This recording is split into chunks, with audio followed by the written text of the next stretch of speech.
everyone, I hope you're doing well. Val Marguerite.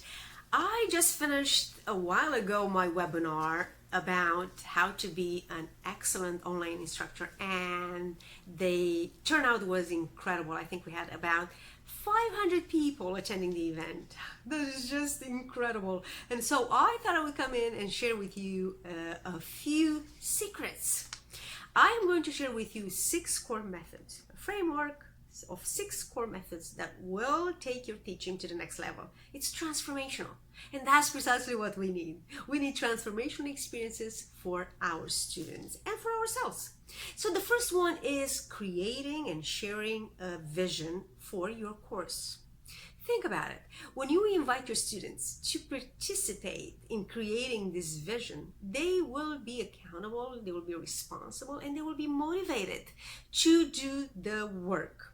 You will also set the agenda, right? The priorities, goals. Setting goals is incredibly important. Ideally, if you can, whether it's online or on campus, you can do this in real time with your students. First day of class, right? You can have a transformational experience together. You can ask them, okay, what should we accomplish in this course? What are the learning goals for this course? How can we achieve each learning goal? What skills do we need? What attitude? What behaviors, right? How do we measure these goals? What kind of assignments should we create? So when you think in this way, when you invite your students and have this conversation, the vision for the course, it's about them. They created it, and then they are going to work really hard to see the vision come to life. So that's the first one. The second one is model excellence, mastery. You know, instructors these days are more like coaches. They facilitate learning. They guide students. Just like a coach, they tell their people, you can do better, go faster, go harder. We can do the same thing for our students. What skills do we want our students to cultivate? Well, let's help them. Let's show them how we do it. Let's show them how difficult it is to achieve a mastery level for a certain skill. It takes work and it takes effort. How about the attitudes, right? This is a perfect example with regards to mindsets, fixed and growth mindset, right? We tell our students that you can grow your mind, you can increase your intelligence if you place yourself out of comfort zone and you work at the skills you need so you can achieve whatever it is you want to achieve in your life. So our students, when they finish your class and they move on to the next class, by the time they graduate, they will be ready to integrate successfully in the real world with the skills they need to get a job, to communicate well, to interact with other people, and to work with other people. These days we hear from students that, I have a degree and I can't get a job. I am not ready for the real world. They didn't teach me real world skills. Well, you know what? I agree with some of the students. Sure. And I think we can do better. And this is how we can do better. We invite them in. We listen to them. We ask them, what do you want? And then we show them how to do it by being right there with them. So that was the step number 2. Step number 3, challenging and encouraging students. Comfort zone won't take us anywhere. If we do the same thing every day and expect different results, as you know, then what is that called? What? Insanity, right? Okay. So for us to be better tomorrow than today, we need to do something better and different tomorrow than today. We teach our students that competition is their best friend, and the competition is themselves. So we teach them how to monitor their work, how to set goals, how to get out of comfort zone by setting up goals and challenges, and being with them, being right there with them, showing them how we do it in our own lives. We are the role models for our students. So what better way to show up in the world as our best, so that when students see us, they know, oh, we can do that. I see how my teacher is doing it. My professor is doing this and that. That's how she does it. I can do it too. So this is really an excellent point, number 3, or step number 3, to model behavior, attitudes, and habits. Because our aim is performance. Forget about mediocrity or average. We want excellence. And to achieve excellence, we have to have excellent habits and behaviors and priorities and routines. That's what's going to take us places. Step number four is personalized feedback and attention. Look, we know that all students can learn. All students can learn, the science is clear, and we should use it so we can drive this point home. But they cannot learn at the same time in the same way. So personalized learning is fantastic, which is why we need to connect with our students so that we know who they are, where they're coming from, their level of learning, cognitive level, thinking, aspiration, dreams, their environments. Many students come to the classroom not ready to achieve success, but they want success. Nobody comes to the classroom to fail, right? So something happens. What happens? We know. Let's find that out and provide the students the opportunity to excel. Let's create the environment in which they can thrive without being fearful, without being scared for failing.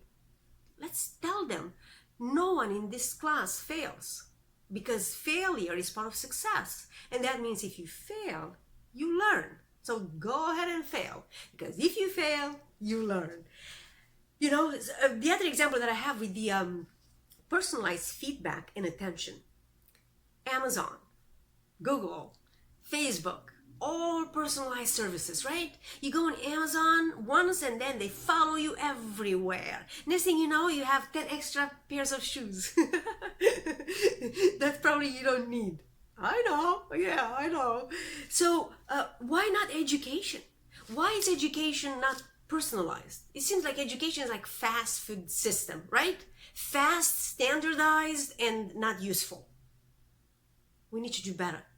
Education is organic. Education happens everywhere, and we need to guide our students to really work hard, but smart and deep by teaching them the strategies they need to excel. Good. Number five is about creating transformational learning development. Now, what kind of assignments do you have or experience do you have for your students? Are they active, experiential? What's the other one? The case method. Do you send your students out in the world or online by visiting different sites, doing research, interviewing people, reading about people who have achieved success despite struggles, they've sacrificed and they achieve success? Are you doing these things for your students? Perhaps, have a group work where students work together, because collaboration is one of the skills they need in this interconnected world. Well, if you create active and experiential activities and assignments for your students, of course they're going to enjoy it, because you are always going to go back to the vision of the course that students and you created together. And you are, every class, every time you have a chance, you are going to remind them that, today you worked on communication, critical thinking, collaboration, research, right? And these are the skills you need in the real world today. You tell the students that the world is changing so rapidly and we are behind. So what do we need to do? We need to speed it up, because we are going to be left behind ourselves if we are not adaptable and have lifelong learning perspective. Excellent. And our last point, but not least, is reflection. Reflection is critical for meaningful, sustainable change. We learn when we reflect on what we've done. We reflect, we analyze, we measure, we do better tomorrow. Reflection is also incredibly important from a neuroplasticity and brain function. I'm not going to go into that now, but as you know, from a fixed growth mindset, hopefully there are no teachers out there that believe that intelligence is fixed. intelligence. You can grow your intelligence with hard work and effort and determination. But of course, we need to have the right environment. And that's when you, the teacher, come in. You have to create the right environments for your students where they can excel, where they can learn without being scared or fearful that you will give them a bad grade, or that you will criticize their work. No. To the contrary, you are going to support that collaboration and teamwork, and tell the students that, if we don't fail, we don't learn.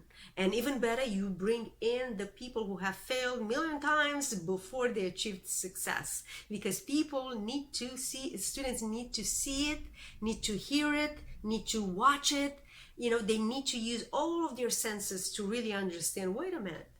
He did it, I can do it too. She did it, I can do it too. Perhaps you can use your own stories like I use mine.